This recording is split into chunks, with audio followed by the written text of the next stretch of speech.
because in Polaris we found that along with the n number of amenities, we are having a good spacious house where the elevation is good, the directions are good. Best વસ્તુ મને લાગી transparency. જે પણ અત્યાર સુધીનું અમારું transaction રહ્યા છે, જે વાતચીત થઈ છે એમાં બહુ ટ્રાન્સપરન્ટલી જે વસ્તુ આપવાની છે એનું કમ્યુનિકેટ થાય છે, જે નથી આપવાની એનું કમિટમેન્ટ થતું નથી. કેમ કે મને સ્પેશિયસ લિવિંગ રૂમ, બાલ્કની જોઈતું હતું, સરફેસ પાર્કિંગ જોઈતા હતા, જે 2 પાર્કિંગ આપે છે. एंड एमिनिटीज़ यहाँ की बहुत अच्छी लगी, इसलिए हम लोगों ने इस लोकेशन और सेलेक्ट किया था. કન્સ્ટ્રક્શન ક્વોલિટીમાં બીજા બધા કરતાં ઘણી સારી છે.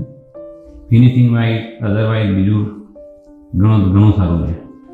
પ્લસ અહીંયા અલગ એ છે કે ફર્સ્ટ ફ્લોર ઉપર ગાર્ડન આપ્યું છે, તો એ પણ અમને બેસ્ટ લાગ્યું કે ભાઈ ફર્સ્ટ ફ્લોર ઉપર ગાર્ડન, તો ફર્સ્ટ ફ્લોર ઉપર રહેવાવાળા એને બી એવું લાગે ભાઈ કે અમે ગ્રાઉન્ડ ફ્લોર ઉપર રહીએ છીએ. ઇન શોર્ટ એક ફેમિલી જેવું મને અહીંયા મળ્યું અને અમે ખુશ છીએ લીધા પછી. બહુ સારો રહ્યો છે. દરેક માણસ સપોર્ટિવ છે. પેમેન્ટ્સથી લઈને દરેક વસ્તુમાં બહુ સારો સપોર્ટ કરે છે. કે ચારે તરફનું લોકેશન એટલું સુંદર છે, એની ઉપરથી અમે ડિસાઈડ કર્યું કે લેવું છે તો પોલારિસમાં જ.